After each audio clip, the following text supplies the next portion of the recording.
मी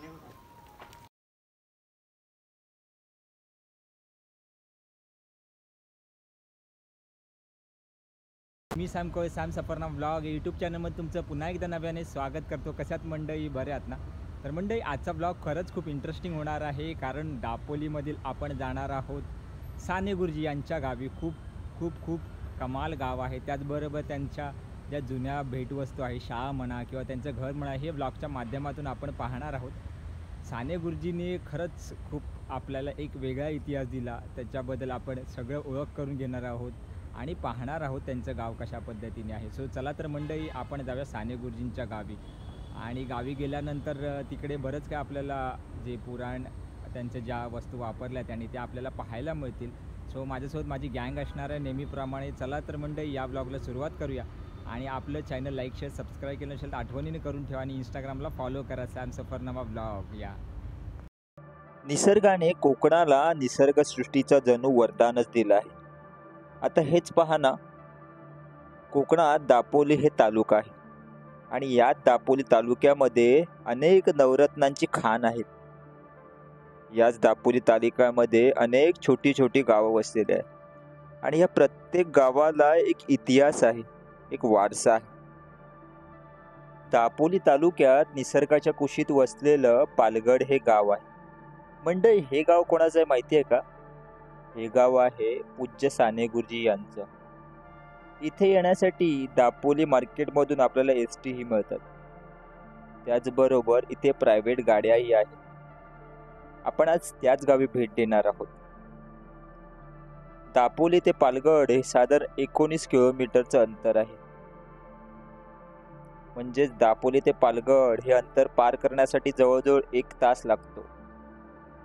गावात प्रवेश केल्यानंतरच लगेच आपल्याला कळून येतं की आपण साने गुरुजींच्या गावी आलो. जर रस्त्याच्या डाव्या बाजूस आपण पाहिलं, साने गुरुजींचं घर, त्याचबरोबर पुढे शाळा लागते. पूज्य साने गुरुजी विद्या मंदिर पालगड.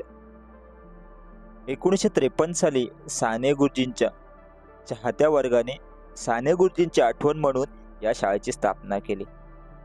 साने गुरुजींचे संपूर्ण नाव पांडुरंग सदाशिव साने, पण साने गुरुजींना संपूर्ण महाराष्ट्र हा साने गुरुजी म्हणूनच ओळखतो. साने गुरुजींचं 7वी पर्यंत शिक्षण हे पालगडमध्येच झालं आणि त्याच्या पुढचं शिक्षण हे दापोली. वयाच्या 24व्या वर्षी साने गुरुजी शिक्षक म्हणून रुजू झाले. या पालगडमधील शाळेत जे तरुण आणि तरुणी शिक्षण घेतात त्यांच्यासाठी खूप अभिमानाची गोष्ट आहे. आता या गावातील सर्व तरुण या शाळेत शिक्षण घेत असतात.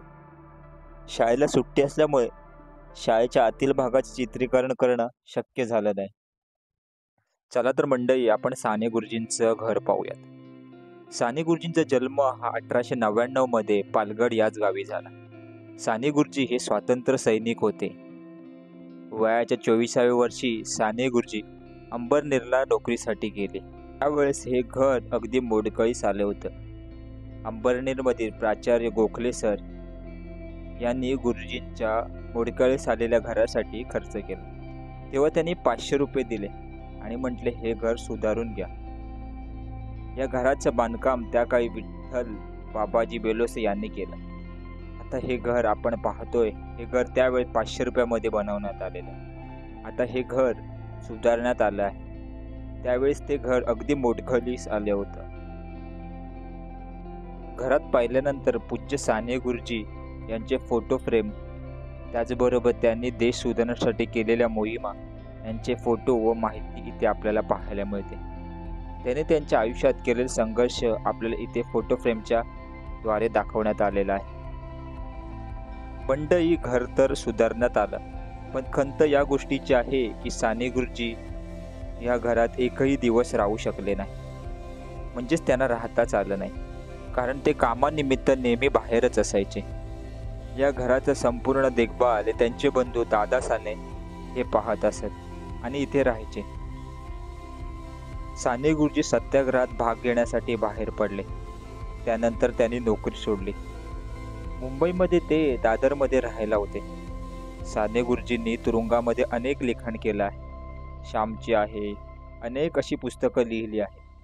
विशेष गोष्ट म्हणजे साने गुरुजींनी दिलेले गीता प्रवचन आपल्याला भारतात सर्व भाषांमध्ये कुठेही पाहायला तसेच ऐकायला मिळते आणि वाचायलाही मिळते.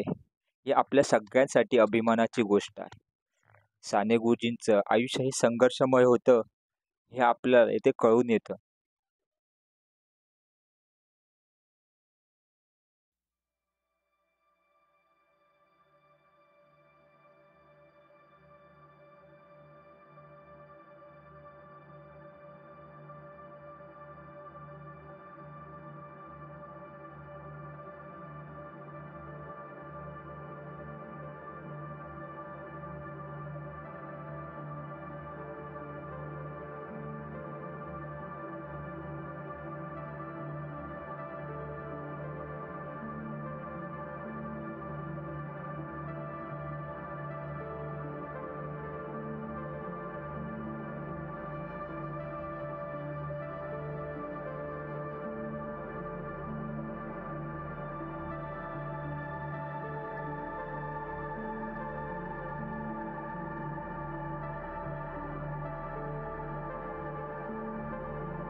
तर मंडळी, आय होप तुम्हाला हा ब्लॉग आवडला असेल तर नक्की लाईक शेअर सबस्क्राईब करा आणि जास्तीत जास्त लोकांपर्यंत पोहोचवण्याचा प्रयत्न करा. मंडई साने गुरुजींचं गाव आहे ते दाखवले, त्याचबरोबर घर आणि त्यांची शाळाही दाखवलेली आहे. सो मंडई, मी इथेच थांबतो. पुन्हा एकदा भेटू नवीन विषय घेऊन, नवीन चर्चा करण्यासाठी. तोपर्यंत tata bye bye, take care. सगळ्यांनी काळजी घ्या आणि आपल्या इंस्टाग्राम पेजला फॉलो करा. चलो बाय बाय.